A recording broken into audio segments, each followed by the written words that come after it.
I would like to welcome back Chef Dion. Welcome. Thank you so much for having me once again. And Chef Dumi, it's always lovely to see you, girl. Thank you, Palisa. It's always good to be in the kitchen with you and Dion. Now, we are in the business of spicing up your life this winter on today's Afternoon Express Masterclass with me, Palisa Dembe. We're joined by Chef Dion as he's going to be showing us how to create a classic Cape Malay curry, a scrumptious cake with green curry paste, crispy chips with red masala dipping sauce, and a beef curry. But Chef, before we get into all that's on the menu, you have got an incredible spread in front of us, and it's all about understanding the different curries. So can you just take us through what a curry is? Okay, so basically a curry it's such a sort of vague term. It was sort of created many, many years ago where it originated from the name curry with K-A-R-I. It's a Tamil word. It means sort of sauce or soups that was usually eaten with rice. So the word curry sort of became this like jargon term for a general sort of staple Indian spicy sort of curry or sauce curry. Now, a lot of people, Dumi, I don't know if you also get the same questions coming up time and time again. The difference between a boiki, a stew, a curry, and a masala. I mean, South Africans have so many different terms for our different foods, the things that we love to enjoy. So can you please just briefly kind of break down, but more specifically, is stew, boiki, and curry?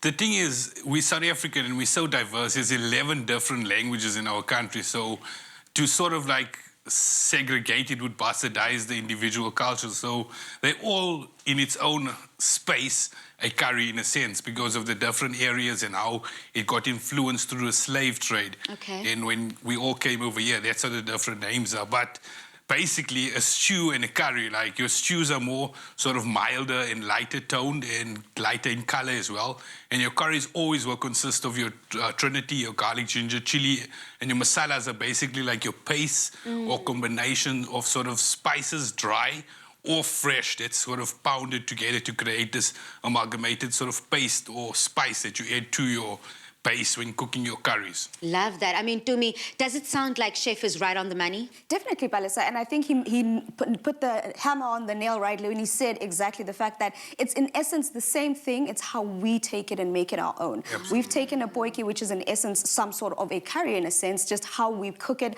how we make it, the spices and flavors we put into that, similar to a curry, similar to a stew. It's all about the ingredients that you put into there and how you play with it and make it your own. So today we are specifically focusing on regional curries. You know, again, Chef said that doesn't matter where you come from in South Africa, we all enjoy different tastes, different flavors, from Western curry, or rather I should say from the Western Cape to KwaZulu-Natal, all the way to the northern sides of South Africa. Can you talk us through those different flavors and, of course, the spices that are involved in creating those dishes? Okay, so if you think about the spices or flavors from Durban, KwaZulu-Natal, it's all of the Indians that came to the slave trade for cane.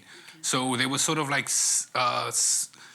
they were minimized in terms of what they could use because we only had like rice, there was dal, there was salted fish and ghee or oil, if I'm not mistaken, that they were given to use. So they would sort of like smuggle in seeds from home and grow their own stuff. But due to that constraint, that's how the curry sort of developed in their own way. But in Durban, they're much more spicy and more robust because of their direct Indian connection. In the Cape side, it's more Indonesian and sort of Malaysian influence, so it's more sweeter and toned down. And if you look at Mpumalanga, the north side, it's kind of like a stewish one because it was South Africa's own interpretation because they were very far away from the influence of the Indians at that time. Yeah. I get that. So I hope that you are tracking with us throughout. We've already broken down the different flavors that one can enjoy when you are visiting the different provinces. KwaZulu-Natal, fiery, full-bodied, delicious, like me. And we also have something from the Western colonies. And here in the Western Cape, it's a lot more sweeter. Definitely Indonesian flavors coming out and Malaysian flavors coming out there. And then in Mpumalanga, they said, hey, look, we're quite fast, so let's try a little bit of everything. And I also love the fact there that they incorporate a lot of apricot jams in the stews up there. So we also do have a spread of spices. Chef Dumi, do you want to kind of break down what we can enjoy in curries? There's various types of spices that can be added to curries. It's also into your own interpretation once you sort of develop a palate and understanding for how to balance the flavors. Okay. There's coriander seeds, which is completely different from the fresh coriander. It's got more of an earthier taste. They cannot be substituted one for the other because the taste profiles are completely different. More earthier, more fresher for the fresh one.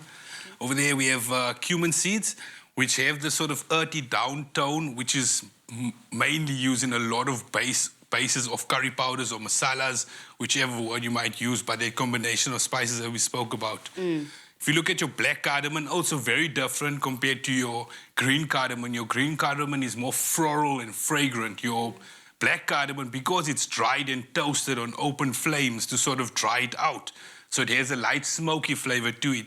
So it adds a bit of a depth to smoky flavor to your curries, and mainly used with like meats as well, meat curries. Okay. There's your fennel seeds over there, which are used mainly for pickling as well. It's added to some lamb curries, but more for that pickling sort of agent in there. Okay. There's your fenugreek and your caraway seeds as well. Those are less familiar, I find, but I'm looking forward to playing in the kitchen, Dumi. It's all about making sure that the flavors in our curries are completely coming together in the right way. It's not just about taking any spice and chucking it in the pot. Oh. No, we need to make sure that we're adding it appropriately. Correct, Balisa. It's always about making sure that the flavors work together. It's not just about, like you said, just throwing it all and hoping for the best. Yes, you can be experimental, but it also is about balancing the flavors and making sure that they pair well together. Well, let's make sure that everyone does not move a muscle, because we are going to be creating absolute curry majesty in the Afternoon Express loft.